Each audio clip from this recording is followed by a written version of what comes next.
Je vous invite en attendant à vérifier si vous avez bien accès au chat, à voir si vous, savez bien le retrouver parce que, vous pourrez vous en servir pendant la présentation, notamment pour poser des questions ou mettre vos remarques. Donc vérifiez bien que vous arrivez à naviguer dans Zoom.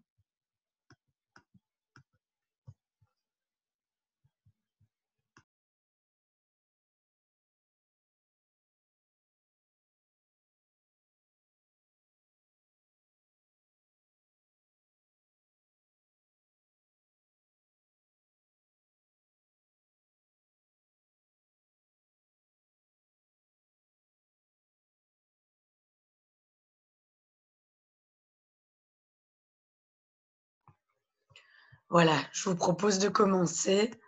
Comme le timing est un petit peu serré, qu'on a pas mal de choses à voir ensemble ce matin, on accueillera les derniers venus, au compte-gouttes. J'ai quelques alliés dans l'assistance pour m'aider à accepter les nouveaux arrivés. Je lance la présentation. Donc aujourd'hui, le sujet qu'on aborde, c'est stratégie digitale, pas sans revoir mon business model. On a quelques petits messages à faire passer à ce niveau-là, pour montrer vraiment le lien intrinsèque entre, votre proposition de valeur, votre modèle économique et une quelconque stratégie, digitale que vous voulez mettre en place. Donc pour la présentation aujourd'hui, je m'appelle Evan Henskens, je suis chargée de projet chez Group One ASBL, que l'on présentera un petit peu plus tard, et je suis accompagnée de Léa Remakers qui prendra la main pendant la présentation. Donc, on a mis toutes les deux nos emails, comme ça vous pouvez évidemment nous recontacter après l'atelier pour des questions, des remarques, des suggestions, des retours. On est ouverte à tout ça et c'est même très bienvenu. Donc, Evan, attends ouais, 2 secondes, parce que apparemment, donc il y a des interprètes pour les langues néerlandais et anglais. Et c'est ok, bon. c'est bon. Nickel. Donc, comme vous voyez, Léa sera ma lectrice de conversation pour si jamais je rate des infos, donc elle m'interrompra à tout moment.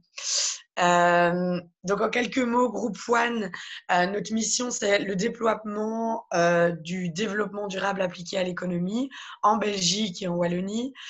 Et pour ça, on a plusieurs activités. La plus grande majeure partie de notre équipe, elle est dédiée à la pré-création.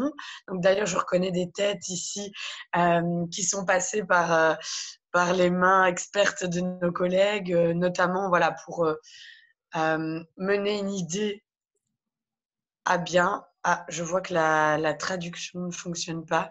Peut-être l'équipe du 18-19, je vous invite à voir peut-être avec Else comment gérer ça. C'est la traduction en anglais qui ne fonctionne pas pour le moment. La traduction en anglais, c'est normal. Il n'y a pas de traduction en Ah, anglais. et du coup, il y a 2 traductions en néerlandais? Il y a 2 personnes, mais elles se relaient en fait. Ok, ok. Ok, maintenant ça fonctionne de nouveau. Donc, l'accompagnement pré-création, c'est vraiment la partie les entrepreneurs qui viennent au début de leur idée. On fait également des accompagnements post-création, donc plutôt comme vous, les commerçants et commerçantes, pour effectuer des diagnostics et voir un peu comment l'activité peut évoluer en cours de route. Ensuite, nous deux, Léa et moi, on fait plutôt partie d'un pôle qui vise la coordination et le développement de projets sur les territoires, donc avec des partenaires différents, des communes, des ASBL, des entrepreneurs. Et puis, on a tout un pôle sensibilisation et formation au développement durable. Comme ça, vous savez un petit peu qui on est.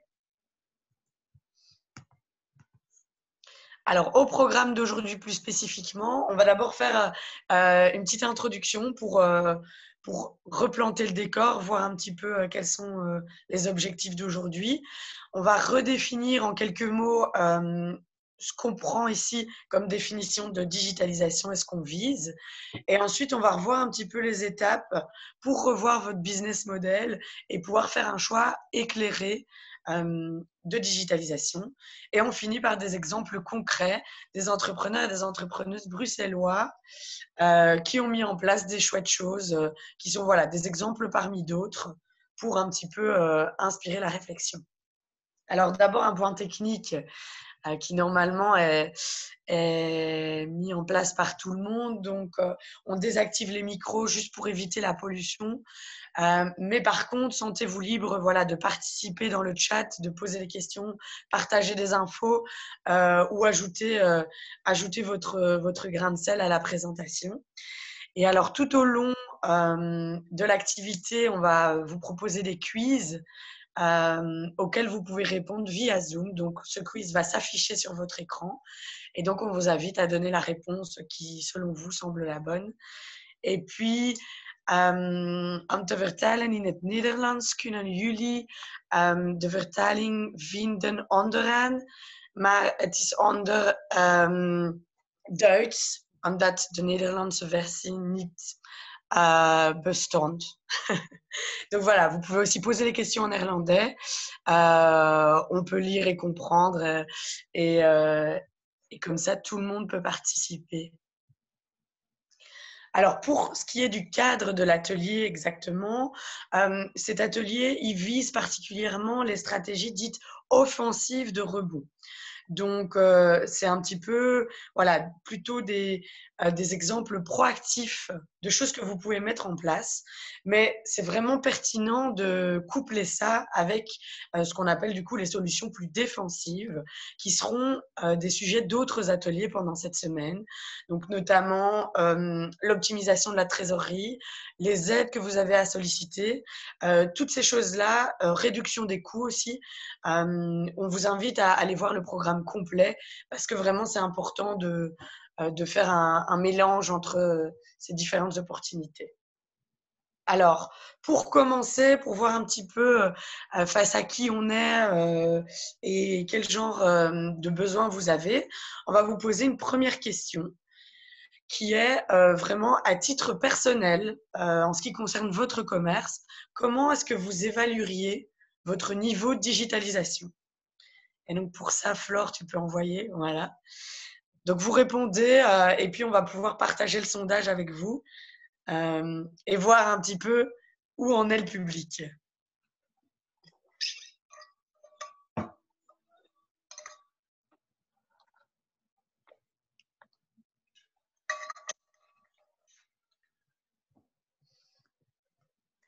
Et ensuite, on va pouvoir partager les résultats avec vous pour voir un petit peu les tendances.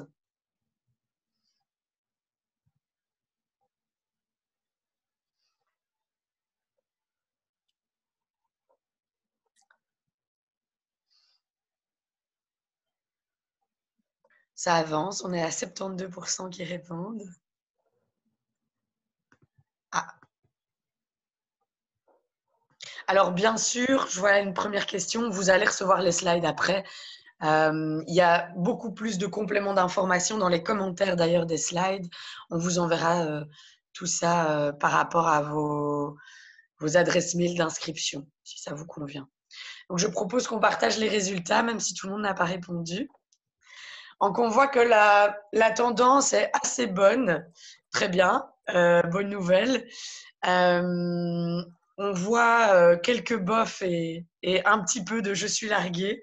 On espère que la semaine sera l'occasion justement de pouvoir repartir sur des bases un peu plus complètes, même si de toute façon, toutes ces présentations ne sont jamais exhaustives.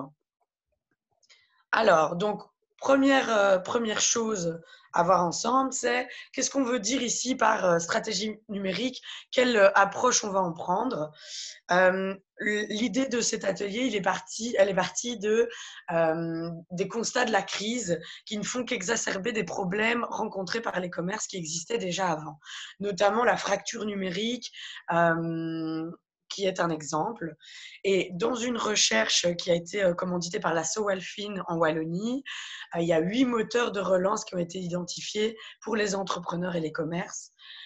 Donc, les 5 premiers, ça ne va pas être le sujet aujourd'hui. Je vais quand même les lister. Donc, il y a l'entrepreneur et la gouvernance, les règles que vous pouvez mettre en place dans la gestion de votre entreprise. Ensuite, plutôt la partie ressources humaines. Troisièmement, la gestion durable des ressources. Donc, c'est comment, en fait, vous vous approvisionnez. Quatrièmement, c'est tout ce qui est partenariat et coopération. Et ça fera partie d'un atelier que l'on donne ultérieurement sur la mutualisation des ressources, qui est donné demain jeudi. Et puis, la partie financement qui est aussi abordée dans un autre atelier pendant cette semaine du commerce. Mais aujourd'hui, on va plutôt se recentrer sur les 3 derniers moteurs de relance. Donc d'abord, la stratégie et l'innovation. Comment est-ce que vous allez revoir votre stratégie et comment vous allez innover dans votre manière de faire. Ensuite, comment vous allez traduire ça dans la production et vos manières de vendre. Et puis, on va mettre ça en lien avec la stratégie numérique. Donc, c'est vraiment ces 3 éléments avec lesquels on va jongler aujourd'hui. La digitalisation du commerce, la définition qu'on vous propose, c'est vraiment toutes les transactions et actions commerciales qui se font par Internet ou par des moyens numériques. Et donc, ça implique de faire un choix parmi toute une palette de solutions numériques pour atteindre vos objectifs à vous et pas celles du voisin. Donc, pour ça, il faut connaître les vôtres d'objectifs. Ce qui passe notamment par un diagnostic interne. Donc, essayer d'identifier les points d'amélioration possibles. Ensuite, vous décrivez un plan d'action, ce qui implique de choisir une option. Donc, dans d'autres ateliers, vous avez sûrement vu des manières plus techniques d'appréhender la transition numérique, donc de dire, OK, si je fais une campagne Facebook, comment ça se passe, comment communiquer sur mes réseaux sociaux. Ici, on est vraiment en amont de cette démarche, de se dire, OK, moi en interne, quels sont mes besoins et comment ça va me permettre de faire le choix stratégique. Et ensuite, ce plan d'action, il faut le suivre pendant minimum 6 mois. Pour mesurer l'impact, il faut vous laisser un petit peu de temps et vous donner des objectifs mesurables. Alors, on va commencer par une mise en situation qui est celle du bar à jeu. Le bar à jeu, c'est un bar à Saint-Gilles qui se définit comme le lieu de découverte et de pratique du jeu de société moderne. Et donc, ils ont ouvert 3 mois avant le confinement jusqu'à ce que, badam, ils doivent fermer pour les raisons qu'on connaît toutes et tous. Et donc, ils ont dû rebondir à la fois en revoyant leur business model et en même temps en traduisant ça par une stratégie digitale. À votre avis, quelle adaptation ont-ils mis en place sur le long terme qui est la plus payante? Et donc, pour ça, Flore, j'ai besoin du sondage. Voilà. Je vous demande de choisir parmi les options celle qui, selon vous, vous semble la plus pertinente, sachant que voilà, ils organisent des jeux de société, ils louent en fait des jeux de société de seconde main auxquels on peut jouer entre amis avec une bonne bière locale et un petit plat de gyoza maison.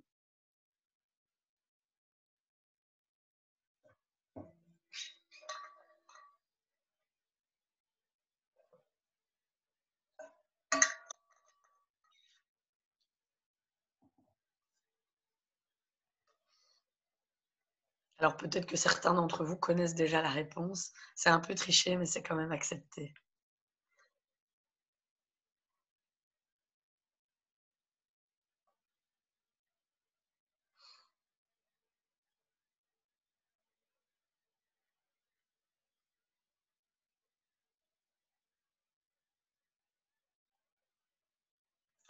Ok, super. Je pense qu'on peut partager les résultats. Super, merci. Et donc, on voit que c'est 50-50 entre monter un e-shop de vente de jeux neufs ou organiser et animer des séances de jeux en ligne. Alors, pour votre information, ils ont essayé toutes ces options. Donc, ils avaient envie de trouver des solutions, ils ont tout essayé. Mais ce qui se pérennise dans le temps, c'est qu'ils ont monté un e-shop et ils ont commencé récemment à organiser des séances de jeux en ligne dont ils sont les animateurs. Mais ce choix du e-shop, il est intéressant parce qu'en fait, si on se recentre sur leur proposition de valeur, de base, ils disent, voilà, on est un lieu privilégié pour la découverte et surtout la pratique du jeu de société moderne. Et donc, en fait, à partir du moment où leur lieu, donc leur canal le plus important est fermé et inaccessible, ils doivent trouver des solutions pour pérenniser cette proposition de valeur. Et en fait, ce choix de faire un e-shop, il est assez cohérent puisque, en fait, ils permettent à leurs clients, toujours les mêmes, a priori, de prendre ce lieu à emporter chez eux. Et donc, on a toujours ces aspects de convivialité, de partage, de moments chouettes entre amis, mais qui est délocalisé chez les particuliers. Et c'est ça qui est vraiment intéressant dans cette situation. Et donc, on voit qu'ils sont vraiment partis de leur proposition de valeur pour faire un choix de digitalisation qui est stratégique. Et donc, par exemple, sur leur e-shop, ils proposent des locations, mais ils proposent aussi d'acheter des jeux neufs parce que c'est une nouvelle offre qu'ils peuvent proposer qui continue à inscrire dans le temps leur proposition de valeur. Ça, c'est vraiment la première réflexion qu'on voulait vous amener dans cette introduction. Du coup, on va repartir un petit peu aux bases qui sont c'est quoi mon modèle économique. Et donc, on va vous proposer 2 solutions de diagnostic qui sont des solutions parmi d'autres. Et comme ça, on vous propose des exemples. Merci Pauline pour les encouragements. Alors, premier outil qui est un classique, c'est la matrice d'affaires, qu'on appelle aussi BMC. Mais là, j'ai tout traduit en français pour être sûr que tout le monde puisse s'approprier l'outil. Donc ça, c'est vraiment, j'ai pris qu'une partie du BMC, donc de la matrice d'affaires, pour qu'on se concentre sur les points les plus importants. Cet outil permet avant tout, et on le met aujourd'hui en avant, parce qu'il permet de prendre du recul par rapport à vos positionnements. Parce que quand enfin, je vous apprends rien, mais quand on tient un commerce ou une entreprise, eh bien, on est vraiment pris dans l'opérationnel et parfois, il faut reprendre de la distance par rapport à ce qu'on avait choisi et qui fait que c'est notre spécificité et pas celle du voisin, de nouveau. C'est vraiment une photographie de vos activités à un temps T. Tels que vous voulez les définir. Et donc, les éléments les plus importants, c'est d'abord la proposition de valeur. La proposition de valeur, c'est vraiment les valeurs que vous voulez mettre en place. Donc, comme je disais avec le bar à jeux, c'est convivialité, partage et surtout découverte et pratique du jeu de société moderne. Ça, c'est vraiment la proposition de valeur du bar à jeux. C'est pourquoi on va chez eux et pas ailleurs. Parce que des bars, il y en a des centaines dans Bruxelles. Et pourtant, chacun a sa spécificité et on y va pour des raisons différentes. Ensuite, les segments de clientèle sont super importants. C'est se demander qui sont vos clients, quelles sont leurs situations familiales, quelles sont leurs situations économiques, quels sont leurs comportements généraux. Donc, on peut imaginer que pour le bar à jeux, ce sont plutôt des jeunes au début de la vie active. Bon, ça, je n'ai pas spécialement de connaissances particulières sur leur étude de marché. Mais en tout cas, c'est un exercice important à faire pour connaître un petit peu ceux à qui vous vous adressez. Alors ensuite, il y a toute une partie relation client qui est liée à ces profils. Donc la relation, c'est vraiment comment vous décidez de vous positionner par rapport à eux. Quel service vous allez mettre en avant, en exergue et valoriser le plus. Donc, est-ce que c'est plutôt beaucoup de services après-vente? Est-ce que c'est un abonnement? Est-ce que c'est du service sur mesure un à un? Voilà, tout ça, c'est important de le verbaliser, de vous dire, OK, moi, qu'est-ce que j'ai envie de mettre en avant par rapport à mes clients?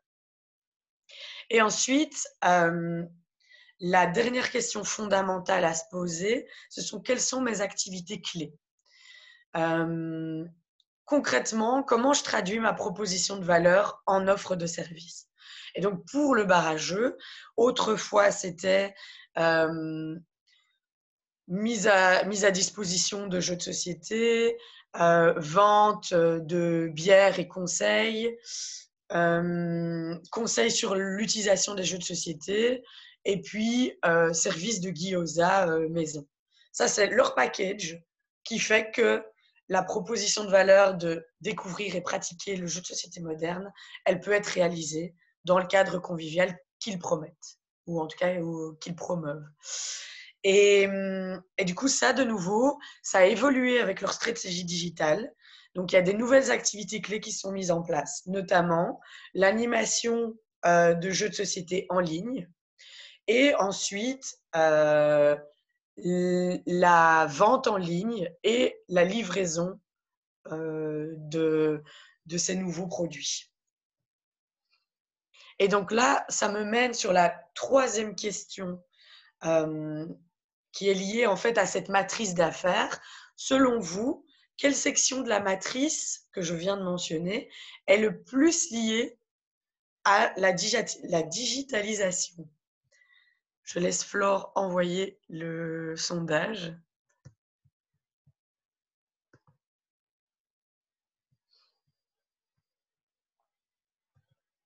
Voilà, donc je veux juste votre avis sur comment, quel élément va être le plus indicateur de la stratégie digitale à choisir?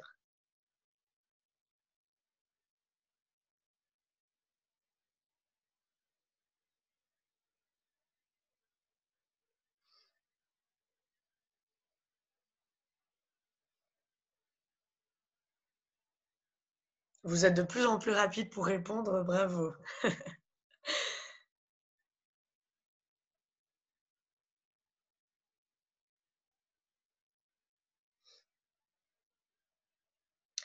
Voilà, alors on arrive avec 60% de résultats en faveur de la relation client.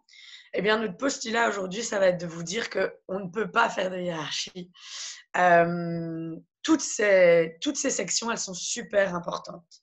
Elles sont importantes parce que à des moments différents, elles vont interagir et en fait, elles sont toutes interreliées. Donc, la décision que vous prenez pour l'une va être liée à l'autre et il faut les prendre en compte toutes pour déterminer votre stratégie digitale. Donc, attention à ça. C'est un gros message du coup d'aujourd'hui. C'est faut faire attention à tout. Alors, ensuite, ce qu'on vous propose, c'est cette petite matrice de l'innovation qui est très simple. Par contre, j'attire l'attention du 18-19 de nouveau parce que les interprètes ont de nouveau un problème avec le branchement du micro. Et moi, j'embraye avec ma matrice d'innovation. Donc, en fait, ça, c'est un petit outil assez pratique qui vous permet au départ de votre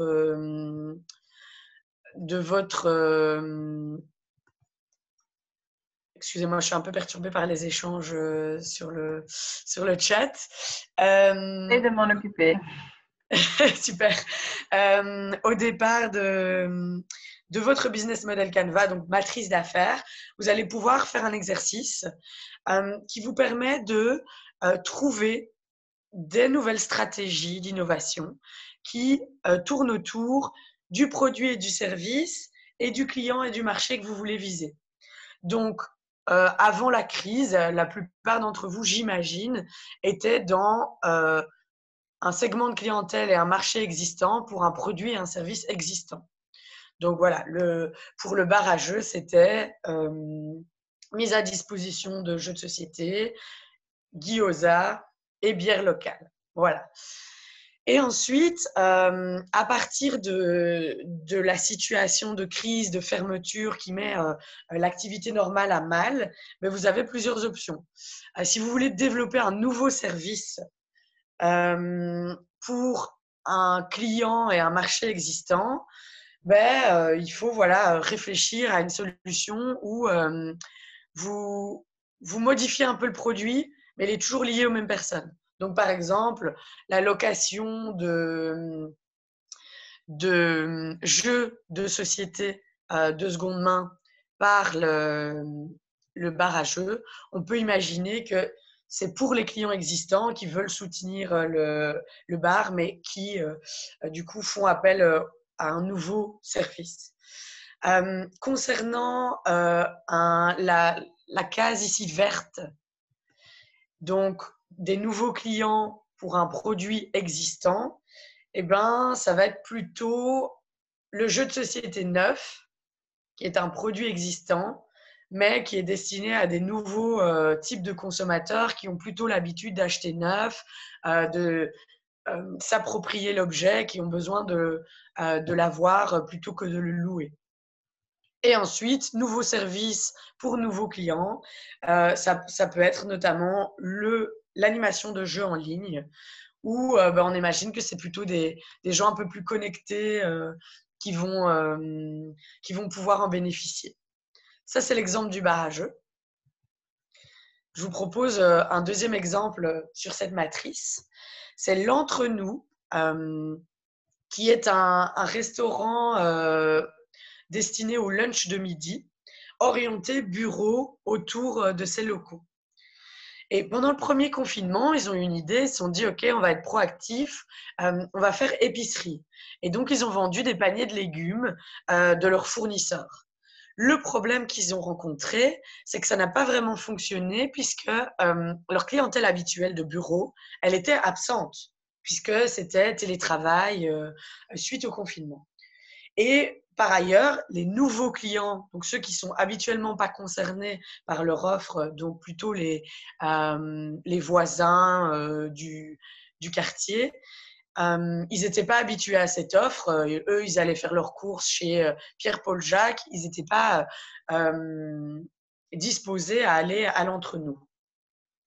Mais du coup, ce qui s'est passé, c'est que le deuxième confinement, avec tous les défauts qu'il peut avoir, a été l'occasion de faire un diagnostic et ils ont fait un constat, c'est que s'ils voulaient attirer la nouvelle clientèle, alors il fallait peut-être rester sur leur proposition de départ qui est les plats préparés, mais d'en faire des plats préparés moins orientés lunch et travail, mais plus traiteur, famille, repas du soir, pour que ce qui fait leur spécificité, donc de faire des plats prêts à manger, puisse en fait bénéficier à un nouveau segment de clientèle. Et donc, je vous ai remis ça dans la petite matrice de tout à l'heure. Donc, le statu quo, pour eux, c'était plats préparés sur place pour les travailleurs en temps de midi. Ils ont exploré pendant le deuxième confinement des plats préparés en box traiteur pour les particuliers. Pendant le premier confinement, ils avaient fait panier légumes pour les particuliers, mais c'était vraiment la solution extrême de nouveaux clients et nouveaux produits-services. Et alors, quelque chose qu'ils n'ont pas essayé, mais qu'ils auraient pu essayer, c'est par exemple des plats préparés à emporter pour les travailleurs en temps de midi. Donc, pour rester sur leurs clients existants, mais en proposant un nouveau service. Je vérifie qu'il n'y ait pas de questions à ce stade, mais je vois que non. Donc, je laisse la main à Léa pour vous présenter l'outil de diagnostic suivant. Oui, donc là, on a présenté la matrice d'innovation et aussi la matrice de travail au début, BMC. Mais il existe également d'autres outils pour faire le point sur son commerce et pour se réinventer son commerce et pour l'adapter aux tendances du marché, donc la durabilité ou encore aujourd'hui la digitalisation. Et donc, on voulait vous proposer un maximum d'outils à votre disposition. Et c'est pour ça qu'on voulait vous présenter Boost Your Shop, qui est en fait une plateforme qui propose 4 outils pour aider les commerçants à faire preuve de résilience face aux changements et aux situations de crise. C'est des outils qui ont été développés pendant 3 ans par des commerçants, donc les commerçants s'y sont mis, mais aussi des chercheurs et des professionnels de l'accompagnement d'entreprise. Donc voilà, les 4 outils proposés sont pour répondre à différents enjeux. Ils ne nous concernent pas tous aujourd'hui, mais comme ça, vous savez que sur cette plateforme-là, vous allez pouvoir accéder à des outils qui répondent aux enjeux de la gestion mutualisée des déchets, de la mise en œuvre de projets participatifs, donc par les commerçants et de convivialité pour les commerçants. Et donc, si ces 2 sujets-là vous intéressent, moi, je vous conseille vivement d'assister à la formation de demain sur la mutualisation des services des commerçants à 14h, demain jeudi. Il y a aussi un outil qui adresse l'enjeu de l'adéquation entre l'offre commerciale et la demande des consommateurs. Donc, en fait, c'est des cartographies de quartiers qui ont été faites sur base d'enquêtes.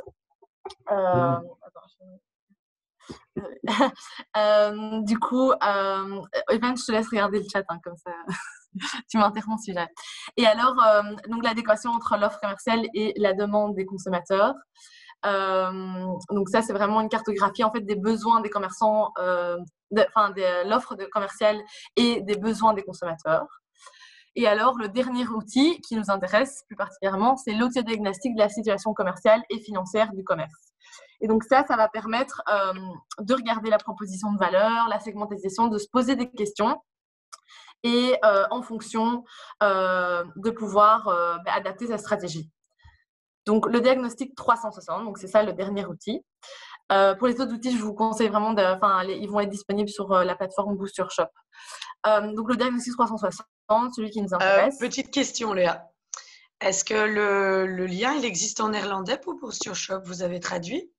Alors, c'est une bonne question. Il est donc là, comme si vous cliquez sur le lien, ce n'est pas encore disponible. Pour l'instant, il y a juste une vidéo de présentation des outils, comme je fais un peu ici. Et c'est cette semaine, normalement, où on va poster tous les outils. Mais pour l'instant, on est ils sont pas encore disponibles en néerlandais. Donc ça, c'est un peu le souci pour l'instant. Mais ça va se faire dans la semaine. Non, la traduction pas, mais ils sont disponibles en français pendant la semaine parce qu'ils ne sont pas encore disponibles. Et ensuite, la traduction va devoir être faite. Donc, ouais, la traduction néerlandophone n'est pas encore faite. Désolée pour ça, ouais.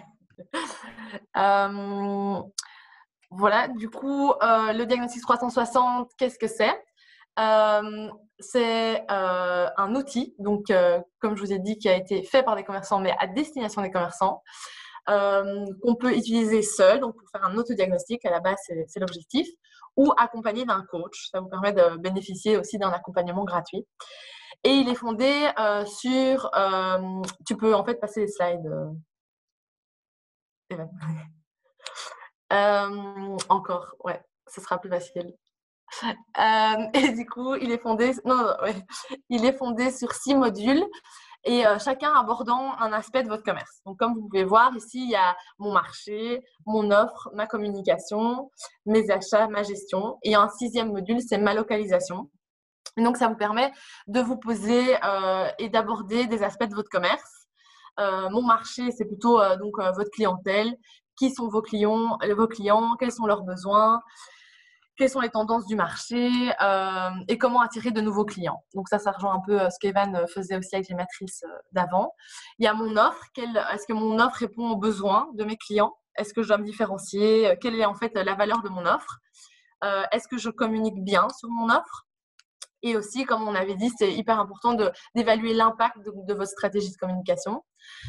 Mes achats, est-ce que j'ai les bons fournisseurs? Est-ce que je dois changer? Est-ce qu'il y a moyen de réduire mes stocks, de réduire mes coûts? Ma gestion, ça c'est plus sur le suivi du chiffre d'affaires, les prévisions, la réduction de coûts, la gestion en général, RH, etc. La localisation, ça c'est est-ce que je suis dans le bon quartier?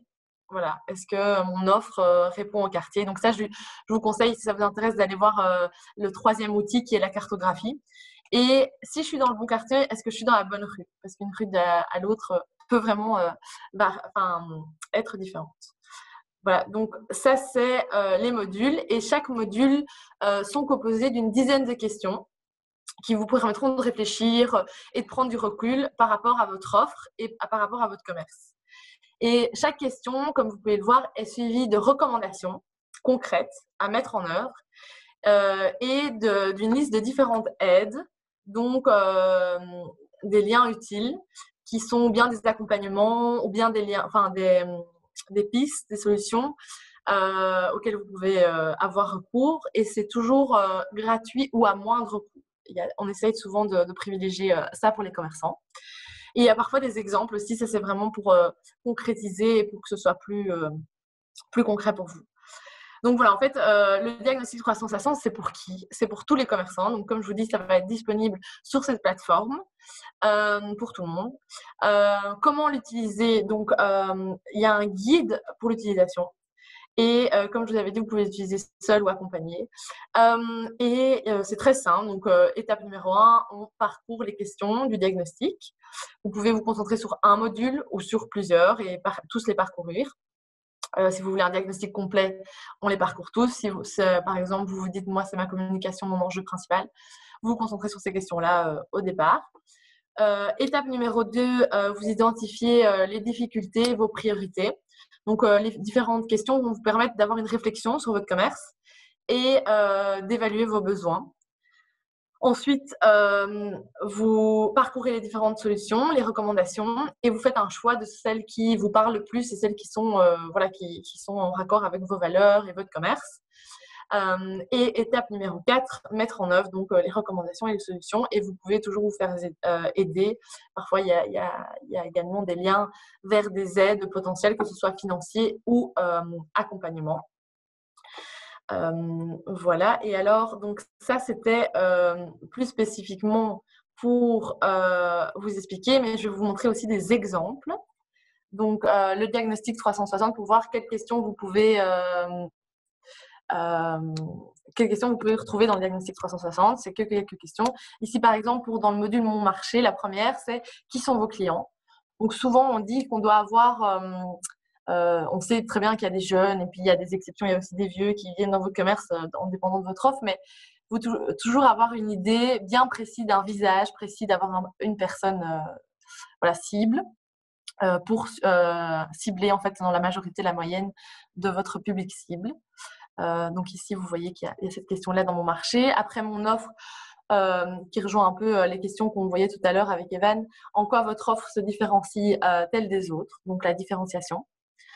Donc là, avant, c'est la segmentation qui sont vos clients et maintenant la différenciation. Et puis, vous voyez qu'il y a des recommandations. Par exemple, créer une expérience agréable tout au long du trajet client. On dit souvent qu'on doit raconter une histoire. Donc, ça, c'est dans les recommandations ici. Mais il y a aussi répondez aux attentes de votre communication digitale. Donc ça rejoint un peu aujourd'hui. On dit souvent qu'il faut être disponible et répondre aux attentes de votre clientèle. Donc là, par exemple, dans les liens utiles, il y a comment mettre des réponses instantanées sur Facebook ou Instagram. Donc plusieurs commerçants, en fait, étaient revenus avec ce petit conseil de dire j'ai parfois pas le temps de répondre à tous les messages qu'on m'envoie, que ce soit par mail, Facebook, Instagram, dépend de votre communication, et de mettre une réponse automatique en disant que vous avez reçu le message, quelque chose de convivial, de dire que vous allez prendre en compte sa demande. Ça rassure toujours le client. Donc voilà, ça c'est des exemples. Il y en a d'autres aussi. Evan? Ouais. Donc là, plus sur ma communication. Quels sont vos objectifs de communication principaux? Donc ça, on va y revenir aussi. Mais donc, tous les objectifs ne sont pas les mêmes et les stratégies digitales adaptées en fonction de ces objectifs sont différents aussi. Donc, les objectifs peuvent être la visibilité, acquérir de nouveaux clients, donc de nouvelles personnes, valoriser le prix, les réductions si vous voulez mettre des promotions sur votre site, un nouveau service, par exemple peut-être le bar à jeux, il avait déjà un site web mais maintenant il veut valoriser son nouveau service pendant le confinement. Fidéliser les clients, donc plus que juste des clients qui viennent une fois dans votre commerce. Avoir une stratégie digitale permet de toujours être en contact avec eux. Donc voilà, ça c'est par exemple une question. Et puis il y a quelques recommandations. Alors cet outil n'est pas payant, il est donc c'est vraiment un outil à disposition gratuit sur Boost Your Shop, le site que j'ai mis. Vous recevez les slides, donc vous pourrez aller recliquer sur le lien. Et les guides d'utilisation et les questions. Donc le questionnaire, il y a un petit questionnaire aussi light qui est en fait juste les questions-réponses. Comme ça, vous pouvez vraiment vous concentrer sur vous. Et puis après, vous pouvez prendre le diagnostic complet avec les recommandations, les liens utiles. Parce qu'une fois que vous vous êtes posé les questions et que vous vous rendez compte et que vous avez fait un choix de prioriser certains enjeux, eh ben, vous pouvez aller voir les recommandations et faire un choix aussi des solutions qui sont les plus adaptées pour vous. Donc voilà, c'est gratuit et ce sera en ligne sur le site Boost Your Shop. Juste un peu de patience parce que c'est pas encore en ligne actuellement, mais voilà, on y travaille. Pareil pour la traduction en néerlandais, c'était clairement une de mes demandes, donc voilà, ça viendra, on espère. Voilà, Evan, tu peux changer de slide. Je vous montre encore quelques exemples qui sont en lien avec un peu la digitalisation, surtout la communication. Donc ça, c'est des choses que vous pouvez retrouver dans le module Ma communication.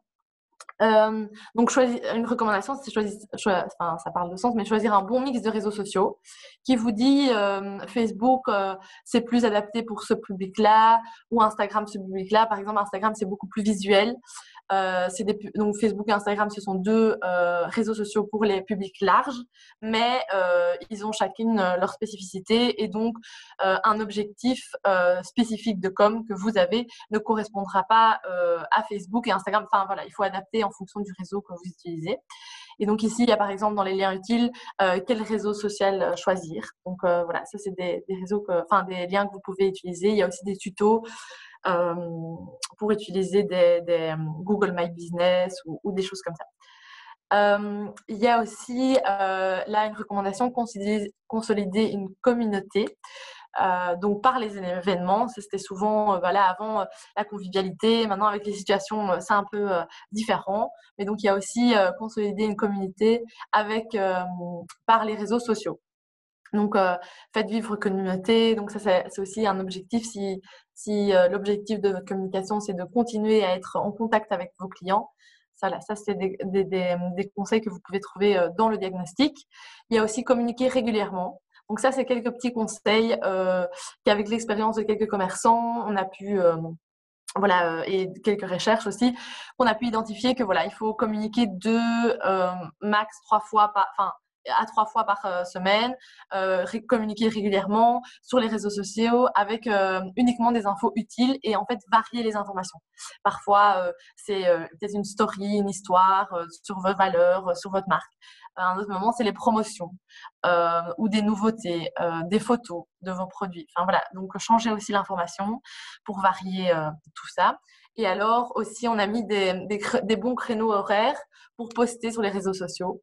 On dit souvent vers 11h le matin, comme ça à midi, les gens pendant leur pause peuvent regarder, ou le dimanche, parce qu'alors là, les personnes ont plus de temps et en plus, le dimanche, c'est juste avant lundi. Donc, permet d'aller acheter, avant en tout cas, c'était dans les commerces physiques, pouvoir aller acheter le lundi ou bien maintenant le vendredi aussi quand on est fin de semaine et qu'on veut partager un peu, par exemple, sur vos valeurs, sur votre marque. Voilà, ça fait plaisir. Voilà, voilà, j'ai un dernier exemple qui était en fait une grosse demande des commerçants. C'est quel budget mensuel êtes-vous prêt à dépenser pour mieux communiquer? Et donc là, je l'ai pas repris ici dans les exemples, mais on vous a fait aussi un tableau avec en moyenne, mais bon, c'est très différent d'une situation à l'autre. Mais en moyenne, combien ça coûte un site internet et on vous a aussi également donné des agences de com qui font justement des sites internet, des flyers, si vous faites des flyers, des e-shops. et que les commerçants que nous, on accompagne utilisent souvent. Donc voilà, on les a repris ici, donc ça peut donner une indication, mais après, voilà, nous, on ne recommande pas plus l'un que l'autre. Et alors, un élément important qu'Evan a déjà mentionné, c'est évaluer l'impact de votre communication. Donc ça va pareil pour la stratégie digitale, les indicateurs, enfin comment évaluer vraiment l'impact, la digitalisation, votre communication. Est-ce que vous voulez, enfin on y reviendra plus tard, mais si vous voulez augmenter le nombre de ventes, est-ce que j'ai vraiment des nouveaux acheteurs? Est-ce que je veux atteindre un nouveau public? Est-ce que j'ai plus de likes? Est-ce que j'ai atteint ce public cible que je voulais atteindre? Donc voilà, ça c'est pour le diagnostic 360. Donc c'est là les 3 outils qu'on vous a présentés. Ça vous permet de vous réorienter, de réfléchir en fait sur votre offre, vos valeurs et votre proposition de valeur pour adapter la stratégie qui est la plus efficace, quoi. Comme le bar à jeu qu'on a vu ou encore entre nous. Voilà, toutes les solutions ne sont pas bonnes. Faut vraiment faire, donc c'est vraiment notre message aujourd'hui. D'abord, une remise en question, en fait, prendre du recul par rapport à ce qu'on offre en tant que commerçant. Et après, il y a des pistes d'innovation, évidemment, qui se dessinent. Et ça peut être votre choix d'améliorer l'expérience client. Donc ça peut être, voilà, vous voulez vous voulez améliorer cette expérience en proposant d'autres services ou modifier la perception de l'offre, agir sur les prix, vous vous rendez compte que les prix ne conviennent pas vraiment à vos clients, utiliser le produit-service différemment, donc ça on a déjà vu avec les exemples précédents, modifier vos sources de revenus, donc ça peut être en changeant de service, d'offre, etc. Trouver une nouvelle source, une nouvelle ressource, trouver de nouvelles manières de monétiser. Et il y a aussi augmenter votre impact environnemental, sociétal et local. Donc ça, c'est pour la durabilisation. Il y en a beaucoup qui se convertissent là-dessus pour atteindre des nouveaux clients. Voilà, donc là, je repasse la parole à Evan. Voilà, donc c'est une fois que vous avez pu faire ce diagnostic et identifier les options d'innovation par lesquelles vous voulez passer, que vous allez pouvoir choisir la digitalisation pour servir voilà, ces buts, donc ces pistes d'innovation que Léa vient de présenter. Et donc, on va essayer de revoir brièvement, parce que c'est clairement pas le centre de cette présentation aujourd'hui, mais brièvement les options de digitalisation qu'il y a. Donc ça, c'est un petit peu un visuel qui peut vous aider à revoir dans les différentes étapes de votre proposition et de vos activités quotidiennes, quelles sont les solutions de digitalisation qui existent et pourquoi vous les mettriez en place par rapport à vos objectifs personnels. Donc, la première partie, logistique et approvisionnement, elle est un petit peu moins sexy en ce moment. On parle plus des e-shops, etc. Mais on voulait vraiment réinsister là-dessus parce qu'en fait, la digitalisation du commerce, elle passe aussi par toutes les actions que vous avez pu mettre en interne pour soulager vos processus et améliorer votre gestion des processus. Donc, notamment l'utilisation des applications Bipost, DHL pour le suivi de vos commandes. C'est une digitalisation que vous avez mise en place. Les logiciels de facturation qui vous permettent de ne plus faire tout ça manuellement ou la gestion du stock en live. Tous les outils que vous avez pu mettre en place où vous utilisez une solution numérique, c'est une digitalisation. En matière de vente, donc au stade de la vente, il y a évidemment l'option des e-shops. Donc, on a beaucoup entendu parler et c'est l'objet d'autres ateliers que vous pouvez, auxquels vous pouvez participer. C'est comment utiliser Shopify, comment mettre en place tout ça, aller uploader vos produits, etc. Mais ce n'est pas la seule option et ce n'est pas la seule pertinente pour tous. Il y a d'autres options qu'on voit beaucoup fleurir en ce moment, c'est les marketplaces, comme les e-shops belges, qui sont en fait une partie où vous n'avez besoin de rien personnaliser, puisque c'est un lieu virtuel où tous les e-shops sont référencés pour apporter plus de trafic sur vos e-shops. MyMarket.Brussels, dont la campagne a commencé cette semaine, qui est plutôt un e-shop partagé où vous pouvez mettre en valeur vos produits aussi sur une plateforme qui, a priori, est destinée à attirer plus de trafic. Mais il y a aussi les situations où le site vitrine, c'est très bien pour vous. Notamment si vous avez des blogs, donc plutôt des articles de fond que vous voulez participer avec que vous voulez partager pardon, avec vos clients, notamment toutes celles et ceux qui sont actifs dans le cosmétique et qui veulent parler d'histoires de cosmétiques, de soins, etc. La page contact, elle peut être utile aussi. Par exemple, si votre site vitrine, il a une option pour prendre rendez-vous, eh bien, c'est très bien. Vous n'avez peut-être pas besoin de plus ou pas toujours. Pour ceux pour qui c'est pertinent, par exemple, pour la location de vêtements ou d'objets, un calendrier où les gens peuvent voir ce qui est disponible quand, c'est tout à fait pertinent aussi. Voilà, ça, c'est des exemples de fonctionnalités que vous pouvez avoir sur des sites qui sont pas seulement du e-shop. Ensuite, il y a évidemment les solutions de paiement comme Molly ou Stripe qui permettent en fait la rétrocession automatique de l'argent.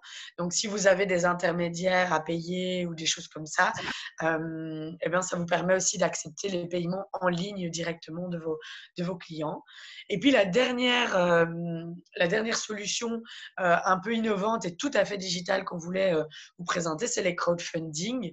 Vous êtes plusieurs à utiliser ça, qui sont en fait des financements participatifs à travers des plateformes comme Ulule, KissKissBankBang, où vous pouvez en fait proposer une présentation de votre activité et aussi une présentation de vos besoins en matière d'investissement. Et donc, les citoyens, les amis, la famille peuvent décider de vous soutenir en déant des contreparties ou non. Pour la partie relation client, il y a d'autres opportunités de digitalisation qui se présentent aussi, notamment la question des bases de données. Donc, garder des traces de vos clients, de ceux qui passent par chez vous. Et d'ailleurs, ça, j'aimerais bien faire un lien direct.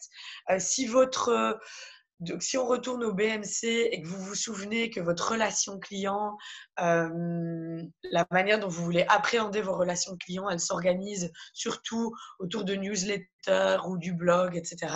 C'est super intéressant d'avoir une base de données clients de ceux qui veulent être tenus au courant des nouveautés. Et donc, ça va de pair aussi avec une solution comme Mailchimp qui vous permet de faire des envois groupés de mails, notamment des newsletters à destination de vos clients. Ensuite, les chatbots, c'est aussi un moyen, voilà, des petits robots automatiques sur vos e-shops ou sur vos sites qui permettent en fait à vos clients de poser des questions en live. Et c'est aussi très bien pour tous les commerces qui se prêtent beaucoup ou qui mettent beaucoup d'attention à la fonction de conseil. Donc voilà, pour un magasin de chaussures qui tape plutôt dans le haut de gamme et dont le conseil est très important, ben voilà, ce chatbot, il peut être intéressant en matière de digitalisation. Et puis tous les concours sur Internet et sur les réseaux sociaux qui permettent en fait de mobiliser votre communauté, de partager un peu votre contenu et ça fait aussi partie voilà, des solutions mises en place à travers la digitalisation. Et puis, en matière de communication, vous avez évidemment toutes les plateformes de vidéos, donc YouTube, Vimeo, pour ne citer que celle-ci, et les réseaux sociaux. Et donc là, de nouveau, on a pris le soin de mettre un peu quelques activités que vous pouvez mettre en place sur ces réseaux sociaux. Parce que les réseaux sociaux, c'est pas seulement des publications, mais c'est aussi des lives. Il y en a beaucoup qui ont mis en place des lives pour vendre pendant le confinement. Aussi des catalogues. J'ai un exemple très précis de la Recyclerie Sociale, qui est une association à Saint-Gilles qui est en fait un énorme hangar qui vend des meubles et des objets du quotidien à prix imbattable de seconde main et de récup. Et en fait, eux, leur page Instagram, c'est littéralement devenu leur catalogue, quoi. Et donc, ils prennent des photos sur fond blanc. Ils donnent toutes les spécificités de l'objet et il rappelle les informations de contact. Donc, on s'éloigne un petit peu de cette fonction d'Instagram qui est de faire du beau et du glamour et on est plutôt sur du factuel, du fonctionnel et ça marche très bien. Et puis, évidemment, il y a les stories. Donc, ça, c'était pour faire un tour d'horizon qui n'est évidemment pas exhaustif, mais pour vous rappeler un petit peu voilà, toutes les options qui peuvent s'ouvrir à vous et en fait, toutes ces choses qui doivent être mises en place en parallèle à votre business model, votre diagnostic et vos objectifs personnels. Et donc, en matière d'objectifs, je redonne la parole à Léa pour essayer de voir ce que vous pouvez espérer atteindre avec l'action numérique mise en place. Ouais, je fais juste une petite parenthèse parce que du coup, je vois qu'il y en a qui ont demandé quand ça serait disponible. Et je pense qu'il y a le département communication qui nous a entendus. Et en fait, le site Boost Your Shop est disponible. Donc voilà, les outils ont été mis, enfin voilà, tout a été mis en ligne, mis à disposition. Donc voilà, je vous remets le lien dans le chat pour ceux qui sont intéressés. Et donc, le diagnostic 360, c'est penser l'avenir de mon commerce. Mais il y a évidemment les 3 autres outils. Et donc, vous pouvez retrouver le diagnostic et le guide sur ce site. Donc, pour revenir donc aux objectifs, donc Eva nous a montré tous les choix, enfin une partie des choix qui étaient possibles dans les stratégies de digitalisation, mais évidemment, il faut que ce soit, comme on l'a répété plusieurs fois, ce soit pour atteindre un objectif, que ce soit basé sur un objectif que vous vous mettez. Donc, les différents objectifs possibles, c'est par exemple faciliter l'achat. Donc, en effet, le fait d'être parfois être en ligne, pour l'instant, c'est vraiment pour faciliter l'achat, vu qu'on ne peut plus acheter en commerce physique. Vendre et présenter son offre. Donc, ça permet aussi de présenter nos produits. Il y en a souvent qui vont d'abord voir sur la digitalisation et enfin sur Internet, et puis après qui vont voir sur les réseaux sociaux, et puis qui vont seulement dans le commerce physique. Étendre sa zone de chalandise, donc atteindre des nouveaux clients, on l'a déjà démontré par différents exemples. Ajouter un canal de distribution, évidemment, donc il y a le commerce physique, mais en plus ça vous permet de vous rajouter un canal. Faire des offres groupées. Donc, ça, souvent, on le dit aussi, on vous a sûrement dit, quand vous êtes dans votre commerce et que vous voyez un client et que vous vendez, par exemple, des vêtements, que vous essayez souvent de vendre les petites bottes qui vont avec la robe, s'il y a des fans de la robe, ou si vous vendez des lunettes, de vendre le cordon qui va avec les lunettes. Enfin, il y a plein de choses possibles. Donc, de faire des offres groupées, mais sur la digitalisation, il y a moyen de dire et de carrément montrer tout ce qui est possible de faire. Mettre en avant un produit phare. Donc ça aussi, ça permet de mettre un de vos produits à l'honneur. Faciliter la venue en magasin. Donc, comme je l'avais déjà dit, il y en a beaucoup qui font du repérage par la digitalisation, en ligne, et puis après qui vont essayer ou qui vont voir physiquement le produit dans le commerce. Il y a également toucher une cible plus large. Donc, effectivement, ça permet de toucher pas seulement votre quartier ou les clients qui viennent d'habitude, mais d'acquérir de nouveaux clients. Développer la relation client. Donc, ça, c'est comme je disais tout à l'heure, un client qui vient une fois.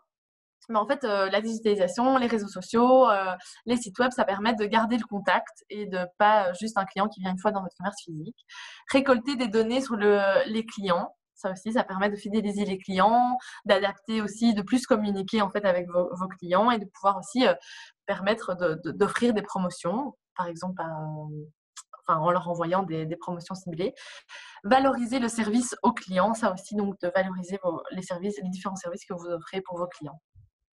Donc, une fois que vous avez ces objectifs, il faut vérifier et que vous avez fait un choix de stratégie digitalisation, ça va plus.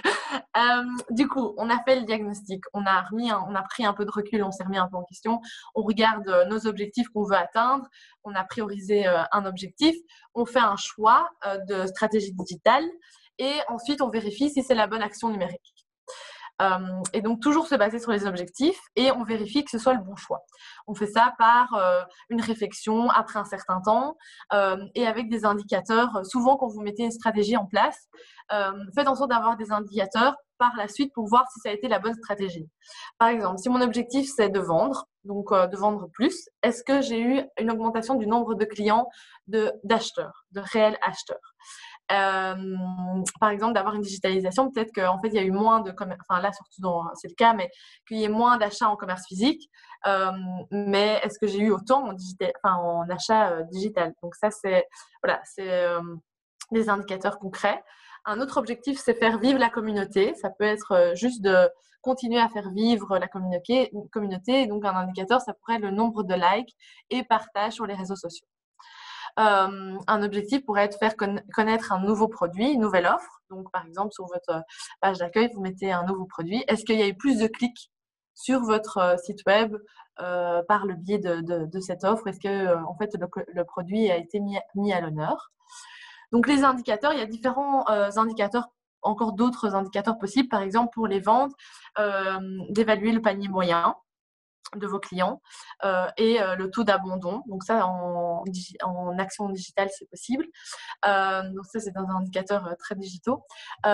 Clients, de regarder leur profil. En fait, Google My Business permet d'avoir différentes informations et différentes statistiques disponibles pour les commerçants.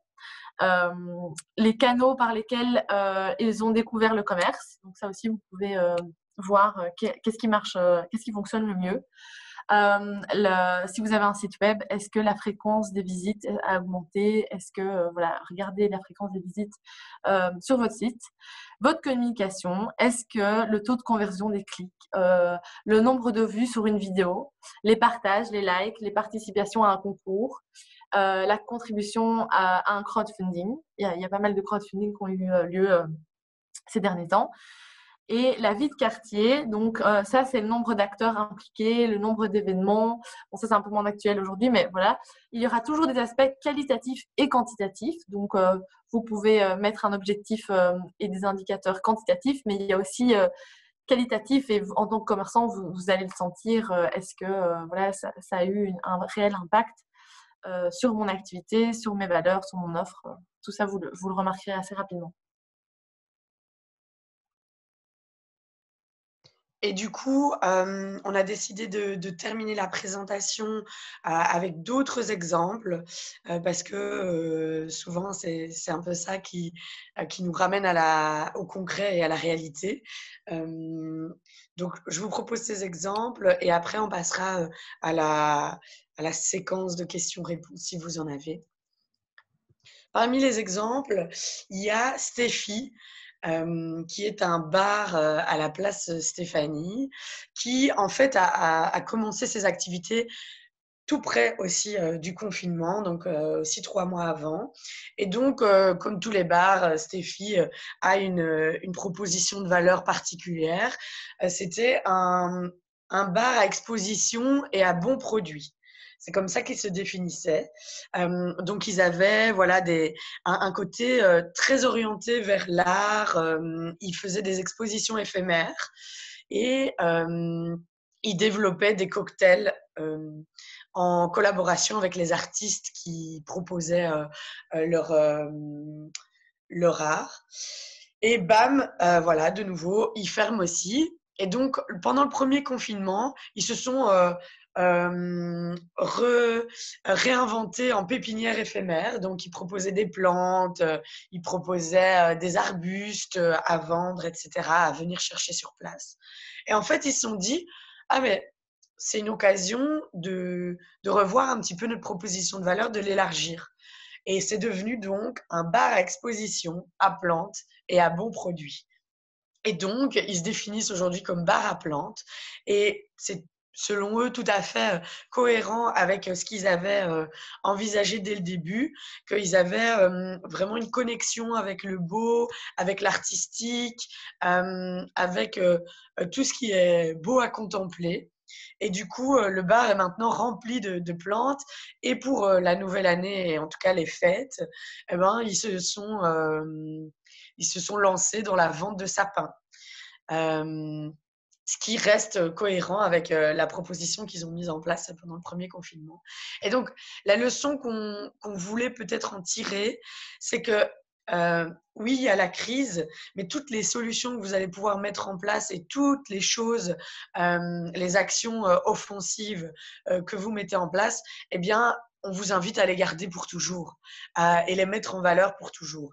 Donc, chez Steffi, ça leur a permis de trouver plus de résilience dans plus de variété d'activités qu'ils proposent. Donc, il y a à la fois quelque chose de très présentiel, donc l'activité de bar, et en même temps quelque chose qui peut s'emporter, la vente de plantes.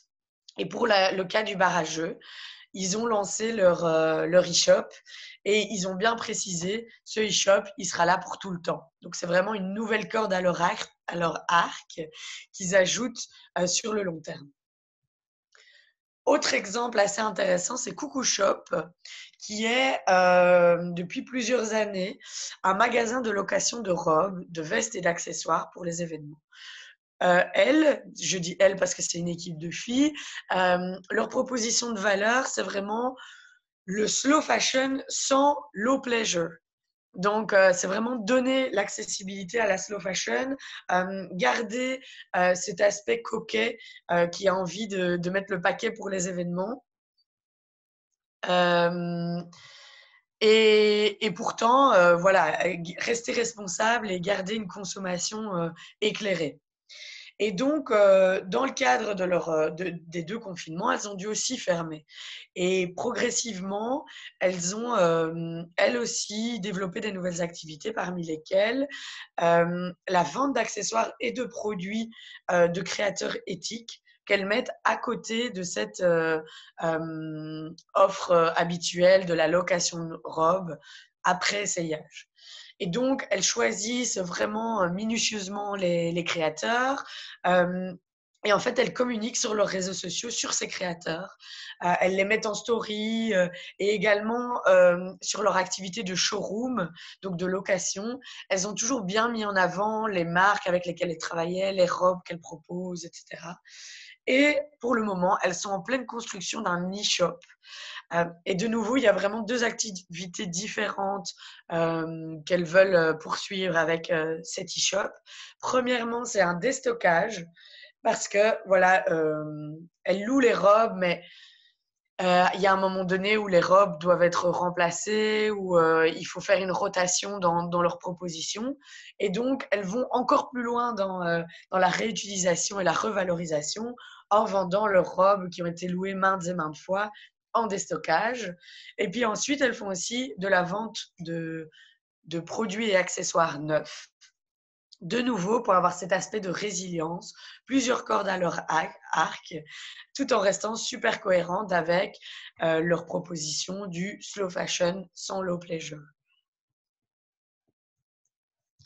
Et alors, le dernier exemple, c'est Houmous et Hortense, que certains d'entre vous peuvent peut-être connaître, qui sont sur XL, qui est un restaurant végétarien à l'intersection entre la gastronomie botanique, la défense écologique et le plaidoyer sur la santé du sol.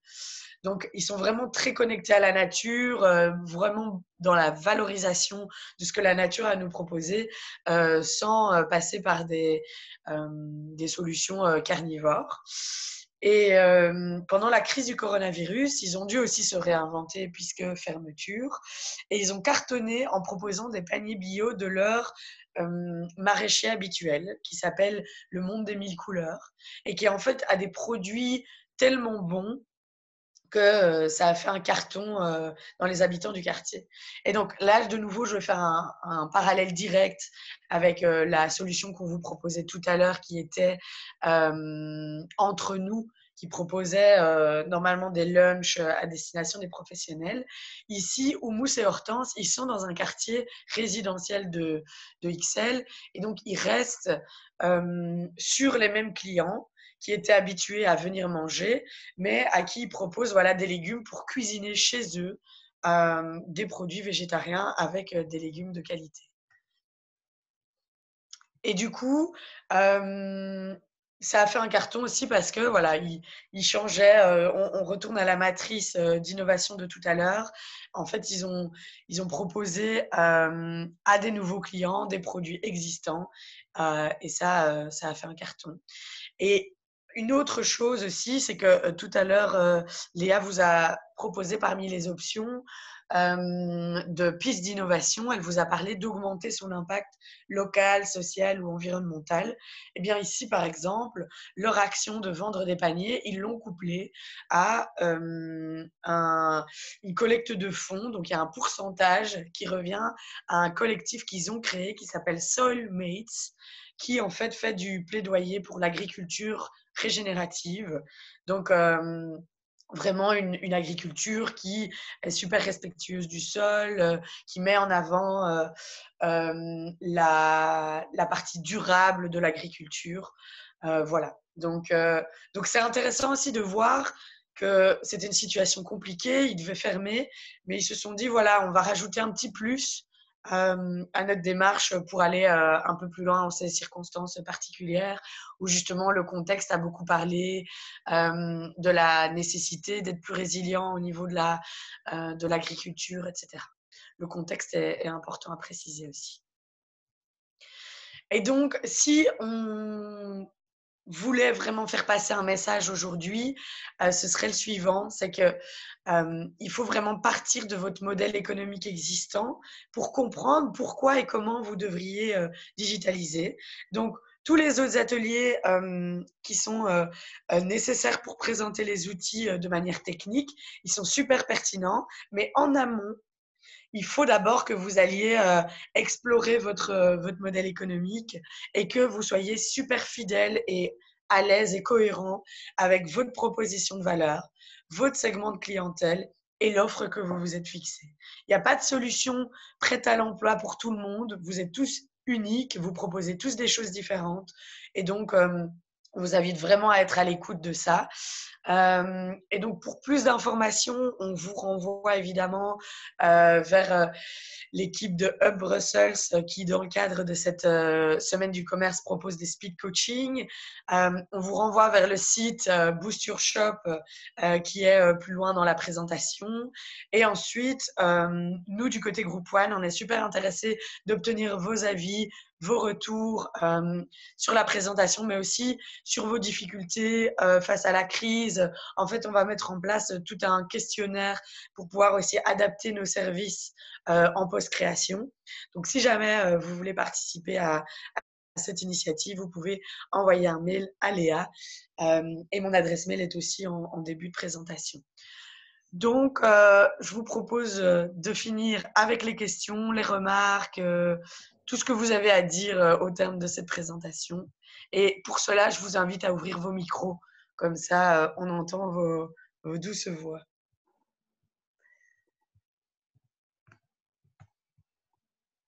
Y a-t-il des questions?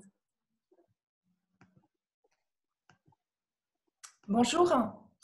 J'ai Bonjour. envoyé un petit message. En fait, vous avez parlé de coaching et je voulais savoir comment ça fonctionnait parce que déjà, un grand merci pour la présentation. C'était vraiment hyper intéressant. Merci. Mais parfois, on se sent un peu seul face à tout ça et à toutes les solutions qui peuvent être envisagées. Et puis, voilà, on est un peu perdu parce qu'il y a tellement de choix et tellement de propositions possibles. On se demande, puis, avec la situation, moi, j'ai la sensation que c'est tout mon commerce qui s'écroule. Et du coup, je me dis, mais il faut que j'aille dans tous les sens. Et donc, je crois qu'un coaching, ce serait vachement bien pour m'aider à voir mes priorités. Et donc, voilà. Très bien. Eh bien, du coup, dans le court terme, il y a le Hub Brussels qui va proposer des speed coaching. Donc, normalement, sur la page de l'événement de la semaine du commerce, vous pouvez retrouver les liens pour vous inscrire à ces speed coaching. Et donc, le concept, c'est 1 heure ou 2 heures où vous êtes challengé par un coach. Et puis, par contre, sur le moyen terme, nous, chez Group One, on a plusieurs projets, des chantiers collectifs qui ont pour but d'accompagner les commerces dans la digitalisation et aussi dans le rebond après la crise. Et puis, je vous invite de toute façon à envoyer un message à Léa pour pouvoir en fait faire partie de la boucle dans notre définition de nouveaux services et d'accompagnement sur mesure par rapport à cette situation. Mais sur le court terme, je vous invite vraiment à essayer un speed coaching. Comme ça, vous pouvez aussi être face à un coach rapidement et vous aurez tout ça. D'accord. Il faut aller sur Hub Bruxelles, c'est ça? Pardon, oui. Je vais partager un visuel tout de suite avec les informations. Super. Merci. Merci. Est-ce qu'il y a d'autres questions ou remarques?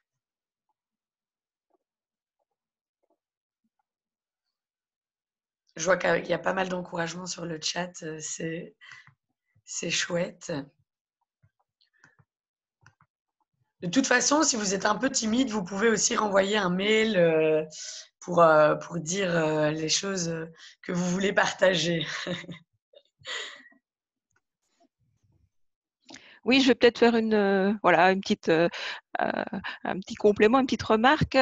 Donc, j'ai trouvé très intéressant l'approche et le fait de rappeler aux commerçants vraiment toute l'importance de repenser leur business, parce qu'effectivement, bien souvent, ils se lancent dans des présences en ligne qui ne correspondent pas du tout ni à leurs besoins, ni aux attentes de leur clientèle. Donc, effectivement, c'est important d'insister sur ce point.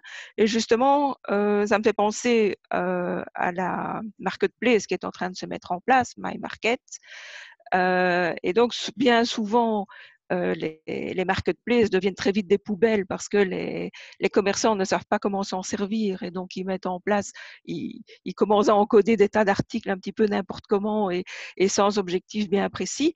Et donc, je me dis que pour qu'une marketplace ait vraiment une valeur pour la clientèle, ce serait presque, je vais dire, je vais peut-être aller un peu fort, mais presque obligatoire d'obliger les commerçants à faire ce travail avant de rejoindre la marketplace. Oui, on est bien d'accord. Et donc, moi, je fais partie du groupe de partenaires dans la définition de ce projet My Market. Et donc, pour l'information de tout le monde, Group One fait partie de ce projet pour justement la défense de cet aspect de coaching et de préparation des commerçants avant de mettre une marketplace en place. Parce que comme on l'a dit tout le long de cet atelier, il n'y a pas de solution prédéfinie qui est OK pour tout le monde. Il faut d'abord voir si c'est pertinent pour vous et surtout en profiter pour réfléchir à votre offre, savoir quelle partie.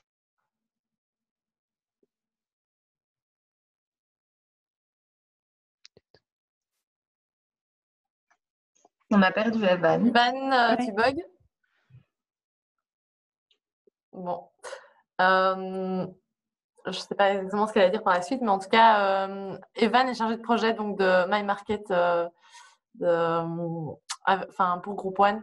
Donc, ça aussi, et justement, elle prône justement cet accompagnement avant la digitalisation et avant d'être justement sur My Market, et aussi un accompagnement au commerce plus général, de manière plus générale.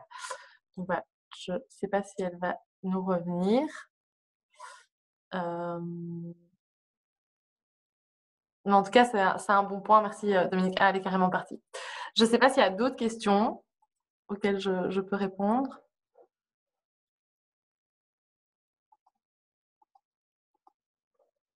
Non. En tout cas, vous avez nos adresses mail dans la présentation. Vous allez recevoir la présentation et n'hésitez pas à nous envoyer des mails. On est à votre disposition pour répondre à toutes vos questions. Voilà. Je ne sais pas si… Super, ben merci en tout cas Léa et Evan si elle nous rejoint. Oui, désolée pour le… Ah voilà, merci pour votre présentation. Et Avec merci plaisir. à tous ceux qui l'ont suivi.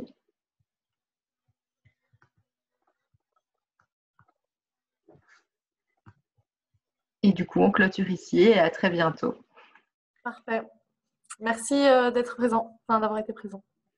Et bonne semaine à tous, bonne reprise pour ceux que cela concerne et courage pour les autres. Ouais.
Voilà, on est entre J'ai nous. supprimé la dernière. Je sais pas si Flore, ça se fait, mais... tu sais arrêter l'enregistrement? Oui. Ah non, je sais pas. Voilà, on est entre nous. Tu sais enregistrer. Arrêter l'enregistrement.